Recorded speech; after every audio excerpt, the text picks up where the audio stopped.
고린도전서 12장 4절에서 11절 말씀입니다. 고린도전서 12장 4절에서 11절 말씀.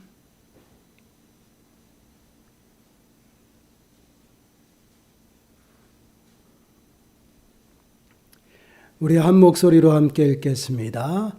은사는 여러 가지나 성령은 같고 직분은 여러 가지나 주는 같으며 또 사역은 여러 가지나 모든 것을 모든 사람 가운데서 이루시는 하나님은 같으니 각 사람에게 성령을 나타내심은 유익하게 하려 하심이라. 어떤 사람에게는 성령으로 말미암아 지혜의 말씀을, 어떤 사람에게는 같은 성령을 따라 지식의 말씀을, 다른 사람에게는 같은 성령으로 믿음을, 어떤 사람에게는 한 성령으로 병 고치는 은사를, 어떤 사람에게는 능력 행함을, 어떤 사람에게는 예언함을, 어떤 사람에게는 영들 분별함을, 다른 사람에게는 각종 방언 말함을, 어떤 사람에게는 방언들 통역함을 주시나니 이 모든 일은 같은 한 성령이 행하사 그의 뜻대로 각 사람에게 나누어 주시는 것이니라. 아멘. 오늘은 이제 우리가 교회를 세우는 은사에 관하여 말씀을 함께 나눠보려고 합니다. 한마디로 말씀을 드리면 오늘 초점은 어디에 있냐? 우리가 봉사할 때 어떠한 힘으로 봉사를 하느냐, 그것이 초점이에요. 결국은 하나님의 은혜와 또한 성령 충만함 가운데 우리에게 주어진 직분들을 감당해야 된다라는 것이죠. 계속해서 지금 직분론을 좀 간단히 2주에 거쳐서 이제 말씀을 드렸어요. 한번 기억을 한번 더듬어 볼까요? 교회의 직분을 세우는 그러한 목적이 어떠한 모습이라고 그랬어요? 어떠한 목적이라 했죠?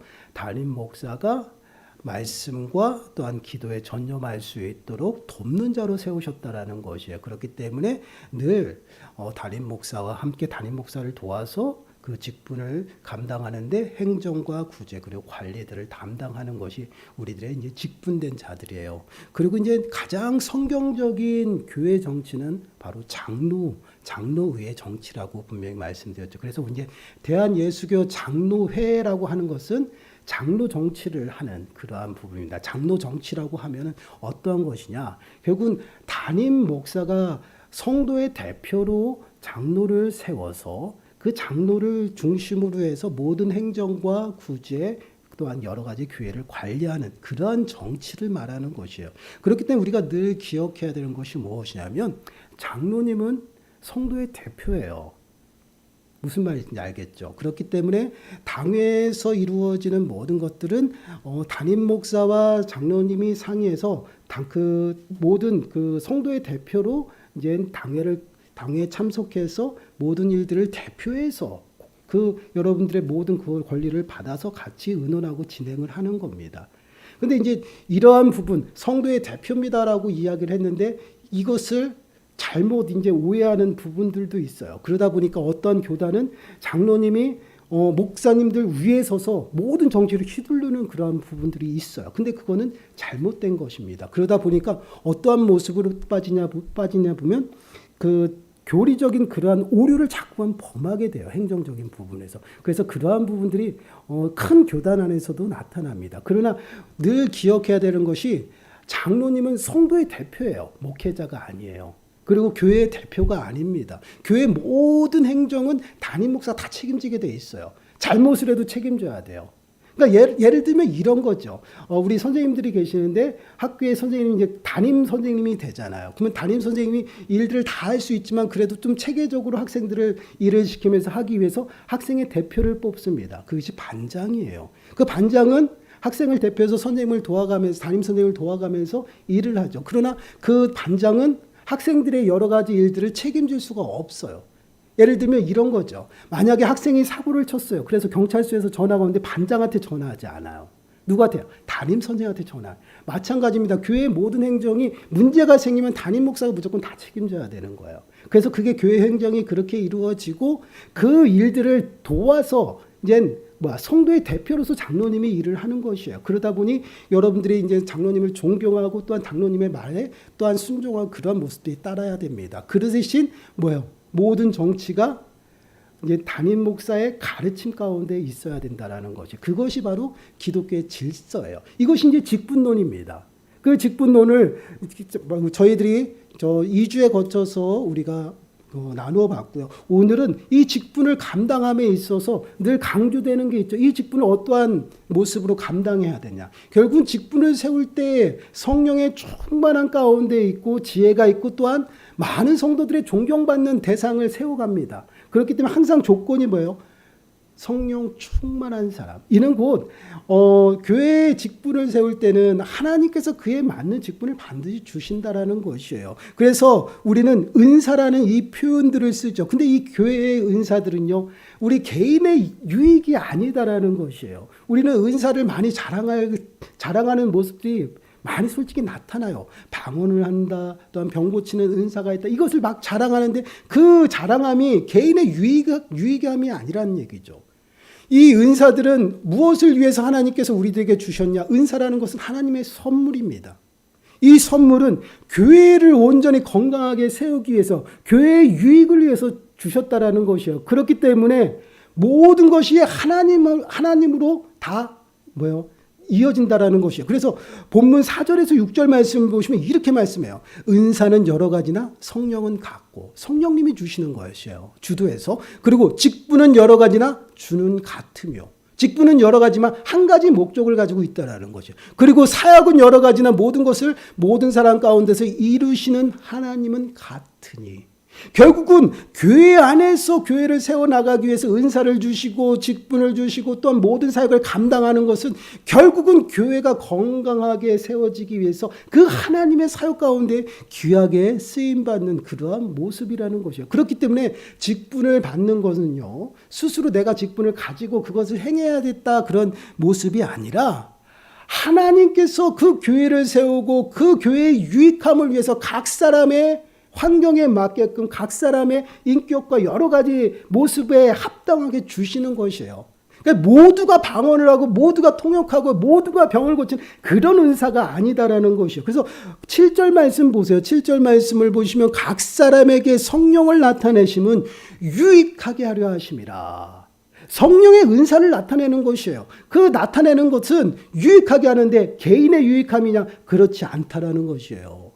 교회의 덕을 세우고 교회의 유익함을 주기 위해서 하나님께서 각 사람에게 거기에 맞게끔 은혜를 주시는 거예요. 선물을 주셔서 그것을 가지고 내 직분을 감당하는 것이에요. 그래서 고린도전서 14장 12절 말씀을 보시면 이렇게 말씀을 해요. 우리 한 목소리 읽겠습니다. 시작.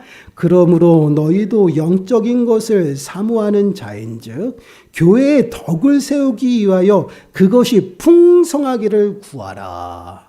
너희도 영적인 것을 사모하라. 우리는 모두가 영적인 것, 하나님의 은혜를 사모하는 것이에요. 은혜를 구하고 은혜를 하면 하나님께서는 그 은혜를 부어주시는데 어떻게 부어주시냐? 나의 유익함이 아니라 교회에 유익하고 교회의 덕을 세우기 위해서 그것을 풍성하게 주신다라는 것이에요. 그래서 그 은혜를 받아서 우리는 직분을 감당하는 것이고요. 그 은혜를 받아서요, 각자 자신의 자리에서 최선을 다하며 살아가는 그러한 모습이에요. 그런데 각각 은사가 다르다라는 것이에요. 이게 굉장히 중요해요.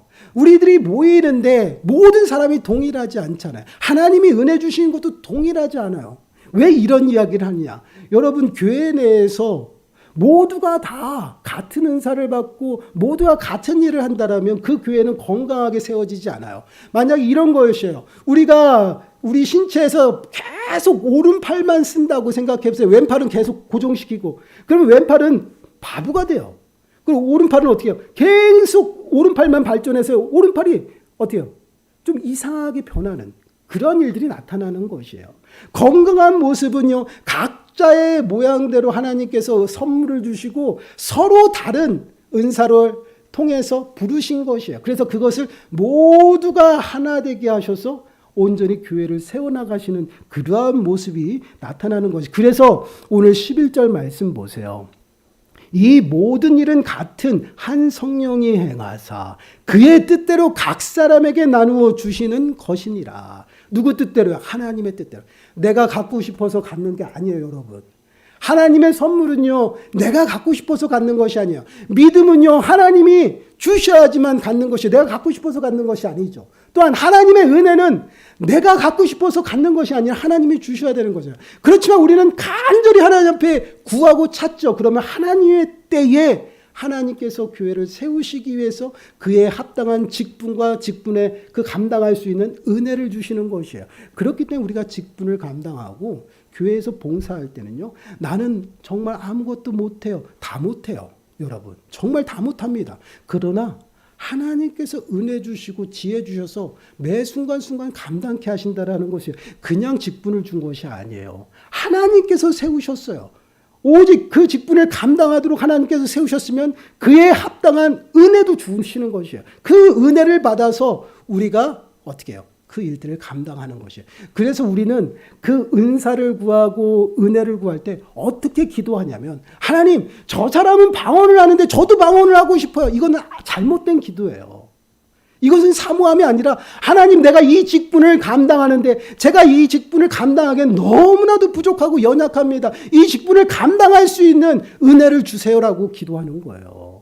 그래야지만 그 직분에 합당하게 그 은혜를 부어주셔서 하나님이 그 직분을 감당케 하는 것이에요. 그래서 직분자는요, 직분을 받는 순간부터 어떻게 돼요? 더 겸손해질 수밖에 없어요. 왜요? 한 번도 안 해봤던 것들을 해봐야 되고요. 또한 전혀 모르는 것들을, 생소한 것들을 접해야 돼요. 그럴 때마다 어떻게 해요? 낙심돼요, 정말.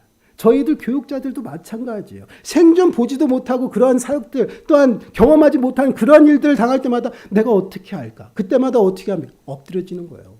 기도하는 것이에요.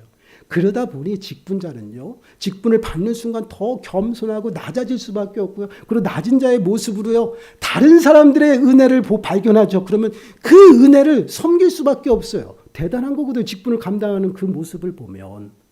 그러한 모습들이 우리 가운데 나타나는 것이에요. 그래서 은사에 대해서 말씀할 때 저희가 은사에 대해서 이야기를 하면 그 은사가 병 고치는 은사는 무엇입니다? 거기에 집중하기보다는요, 이 은사를 왜 줬는지에 집중해야 돼요. 그래, 이 은사에 관한 이야기를 하면서 뒤에 나와서 비유로 말씀하는 게 무엇이냐면 우리의 신체예요. 우리의 신체. 은사를 다 똑같이 줄 수 없는 이유를 설명하기 위해서 우리의 몸으로 비유를 하고 있다는 것이에요. 우리의 몸은요, 머리가 있고요, 몸뚱어리가 있고요, 팔이 있고요, 다리가 있어요. 이것이 각자 적절한 위치에 붙어 있고요. 이것이 기능을 다 잘할 때 우리는 건강하다라고 이야기를 하죠. 이와 동일하게 왜 하나님께서 은사를 각자의 모양대로 주셨냐? 그것은요, 교회를 건강하게 세우기 위함이다라는 것이죠. 교회를 건강하게 세우기 위해서 이 사람에게는 방언의 은사를 주었고, 이 사람에게는 가르치는 은사를 주었고요, 이 사람에게는 섬김의 은사를 주었고, 이 사람에게는 봉사의 은사, 이렇게 하나씩 주셨다란 말이에요. 그래서 그에 합당하게 기능을 다하고 최선을 다할 때 교회가 건강하게 성장하는 것이에요. 그래서 교회는요, 그리스도를 머리로 하여서 모든 지체가 한 몸을 이룬다라는 것이에요. 그리고 왜 한 마음 한 뜻이 돼야 되냐면, 분명히 우리가 4절에서 6절 말씀을 읽은 것처럼 은사는 성령이 주신 거예요. 성령은 한 분이에요. 그리고 직분도 누가 줘요? 주가 주신 거예요. 주님도 한 분이에요. 그리고 우리가 무슨 사역을 합니까? 하나님의 사역을 하고 있어요. 그 사역도 하나님 한 분이라는 것이에요. 하나님을 위해서. 그렇기 때문에 한 마음 한 뜻이 될 수밖에 없다라는 것이에요. 그런데 자꾸만 마음이 흩어지고 두 마음 세 마음이 생긴다라는 것은요, 그 마음, 그러니까 그 교회 안에 어떤 마음이 생겼어요? 불순물이 들어간 거예요.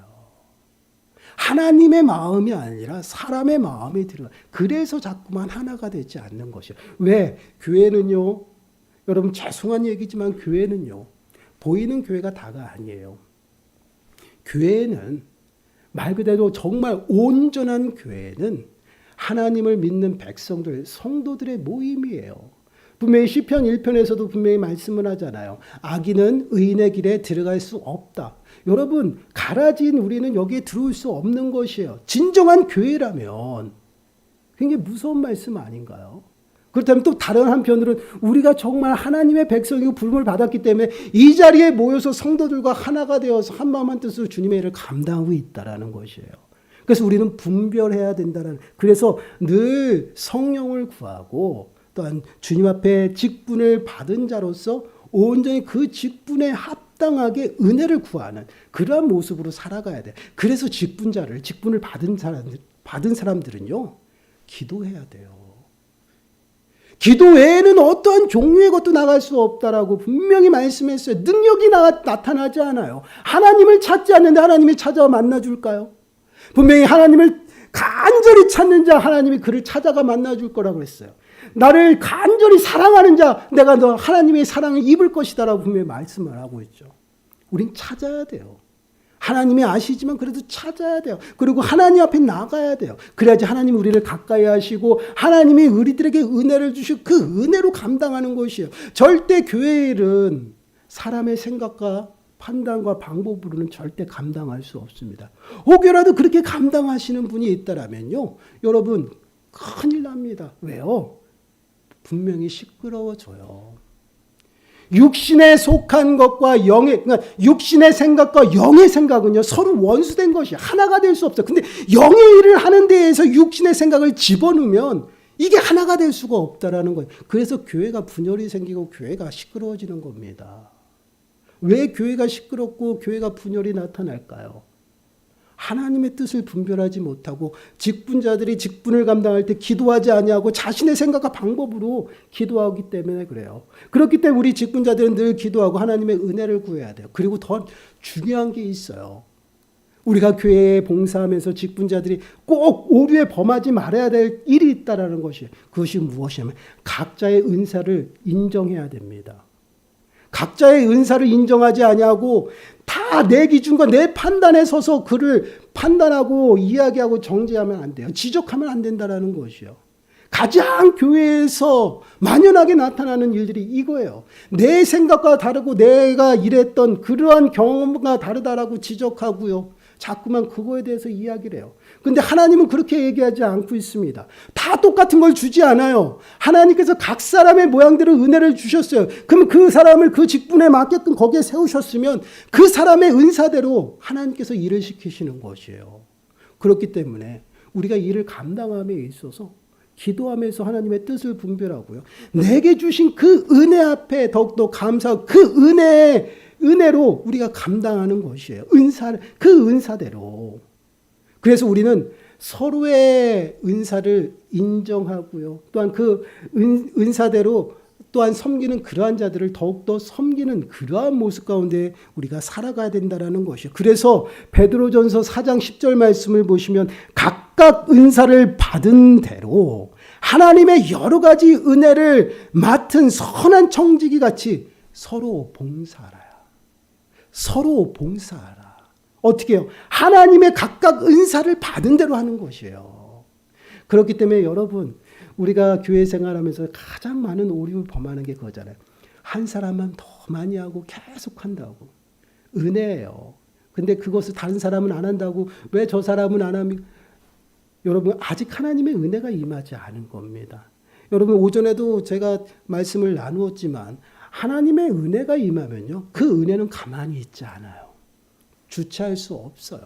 우리가 그걸 다 경험했잖아요. 그렇기 때문에 만약 정말 그러한 자들이 보이고 정말 가만히 있는 자들이 보이면 기도하세요. 그 사람도 정말 은사를 사모하고 직분을 사모하고 하나님 앞에 나와서 정말 주체 못할 그 사랑 가운데 그 사랑을 전하면서 베풀고 살아갈 수 있도록 기도하는 것이에요. 그 사람을 정죄할 필요도 없어요. 교회는 바로 이런 곳입니다. 여러분, 만약에 손이 아파서 가만히 있는데 너 왜 아무것도 안 하냐고 이 손을 막 때려요. 그럼 이 손은 어떻게 하겠어요? 가만히 있겠어요?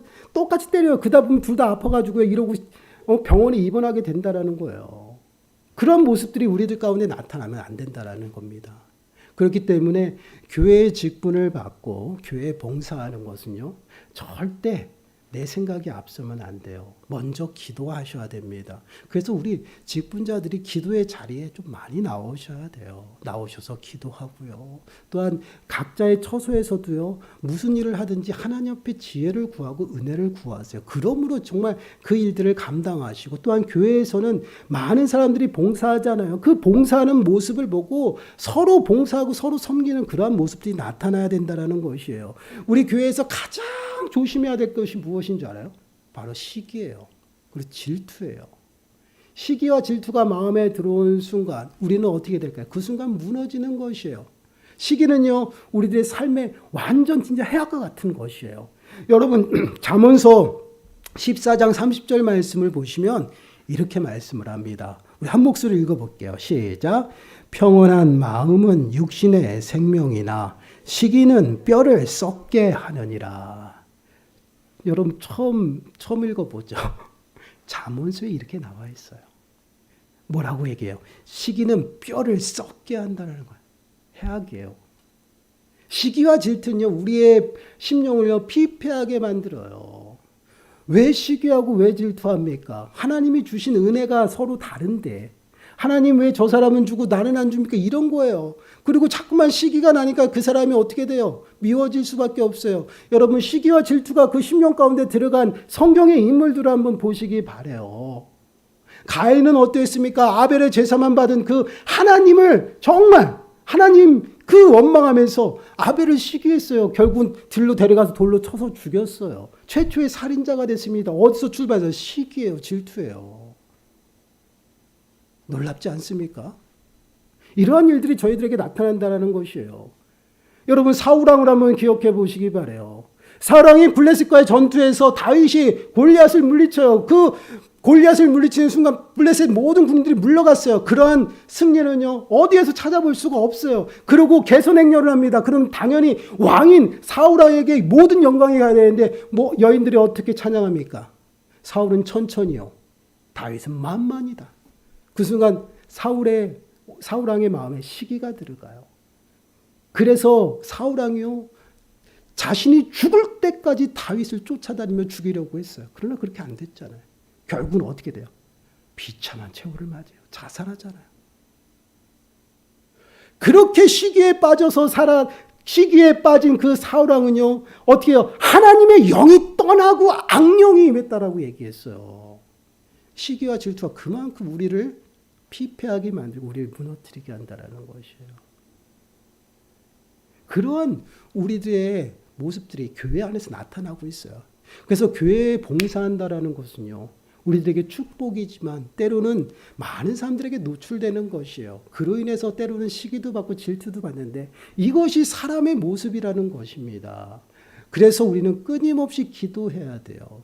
교회 와서 기도하고 각자의 처소에서 기도하고 정말 내가 하나님의 주신 그 은혜를 발견하고 그 은혜 앞에 감사하고 그 은혜대로 모든 직분을 감당할 수 있도록 기도하고요. 정말 내게 주신 그 은혜가 족하다라는 고백이 나올 수 있도록 늘 겸손하게 또한 낮아지고 인정하는 그러한 삶을 살아가야 돼.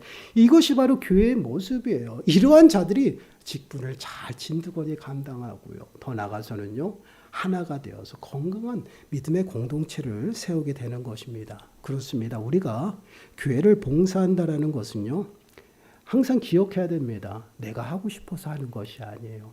하나님이 복 주시기 위해서 축복의 통로로 부르신 겁니다. 그에 합당하게 반드시 능력도 부어주셔요. 은사를 부어주셔서 그 직분을 감당할 수 있게 하시고요. 혹여라도 그것을 감당하지 못하게 되었다라면요, 협력자를 반드시 붙이십니다. 그래서 반드시 하나님의 뜻은 이루어 나가요. 그러니까 너무 걱정하지 마시고요. 먼저 내가 연약하다라고 발견했으면 기도하세요. 기도하고 하나님의 은혜를 구하고 주님이 주시는 은혜 앞에서 온전히 감당하시고, 더 나아가서는요, 내 안에 있는 그 은혜를 발견하시고 그 은혜 앞에 감사함으로 살아가세요. 남에게 있는 그 은혜를 자꾸만 쫓아가지 마시고요. 따라가서도 안 돼요. 어떻게 손이 내가 발이 되고 싶다 가지고 발같이 행동하면 어떻게 되겠어요? 이게 신체입니까? 모습이 우스꽝스럽지 않겠어요? 은사는 바로 이런 것이에요. 내게 하나님이 주시는 딱 맞는 은사를 주셨어요. 그 은사에 족하고 그 은사에 합당하게 기도하면서 감당하면 돼요.